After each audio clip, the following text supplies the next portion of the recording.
સુરત શહેરમાં રખડતા શ્વાનનો ત્રાસ દિન પ્રતિદિન વધી રહ્યો છે. શાળાએ જતા બાળકો અને રાહતદારીઓ પર શ્વાનના હુમલાની ઘટનાઓ સતત સામે આવી રહી છે. હુમલામાં ઘાયલ થયેલા લોકો મોટી સંખ્યામાં સિવિલ હોસ્પિટલ ખાતે સારવાર માટે પહોંચી રહ્યા છે, જ્યાં વહેલી સવારથી દર્દીઓની લાંબી લાઈનો જોવા મળી રહી છે. સિવિલ હોસ્પિટલના રોજના 100 થી વધુ દર્દીઓ શ્વાન કરડવાને કારણે સારવાર લેવા આવી રહ્યા છે. ખાસ કરીને પાંડેસરા, લિંબાયત, ઉધના, ડિંડોલી અને સચિન વિસ્તારમાં શ્વાનનો આતંક સૌથી વધુ જોવા મળી રહ્યો છે. સુરત મહાનગરપાલિકા દ્વારા શ્વાનના રસીકરણ અને ખસીકરણ પાછળ દર વર્ષે કરોડો રૂપિયાનો ખર્ચ કરવામાં આવે છે.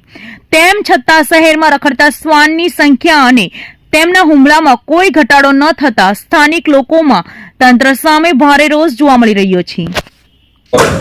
શું બ્રધર રોજના કેટલા કેસ આવે છે ડોગ બાઇટમાં અને કેવા કેવા પ્રકારના આવે છે? ડોગ બાઇટમાં આપણે ત્યાં 100+ ઉપરથી આંકડો થઈ ગયો છે અને એમાં નાના લઈને મોટા છોકરાઓથી લઈને બધા આવે છે અને એમાં બધી કેટેગરીના આવે છે અને કેટેગરી 2 અને કેટેગરી 3ના પેશન્ટો આવે છે. ખાસ કરીને બચ્ચા અને ઉંમરલાયક લોકો છે એ લોકોને કેવી પ્રકારના આવે? બચ્ચામાં એવું છે કે બચ્ચા લોકો જે રમવા જાય છે તો બચ્ચાને પથ્થર મારો કરે છે એવું કરે છે, એટલે એમને બી ઘણીવાર મલ્ટિપલ બાઇટ્સ એવા આવે છે. એટલે ઉંમરલાયક હોય છે, ઉંમરલાયક જે ઘણીવાર સવારે મોર્નિંગ વોકમાં એવા જતા હોય છે તો એમને કૂતરાને પગ મૂકી દે છે એવું કરે છે, એમના લીધે એમને પણ આવે છે.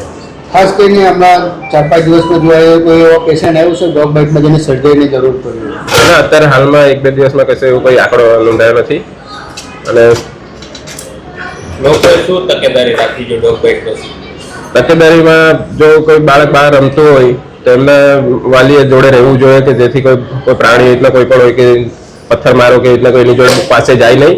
અને જે ઉંમરલાયક છે એમને કહ્યું કે જો તમે મોર્નિંગ વોકમાં જાઓ તો એમની જોડે લાકડીને એવું હાથમાં લઈને ચાલો ને અંધારું હોય તો થોડી લાઇટને એવું કરીને ચાલે કે જેથી કંઈ પગ મુકાય નહીં.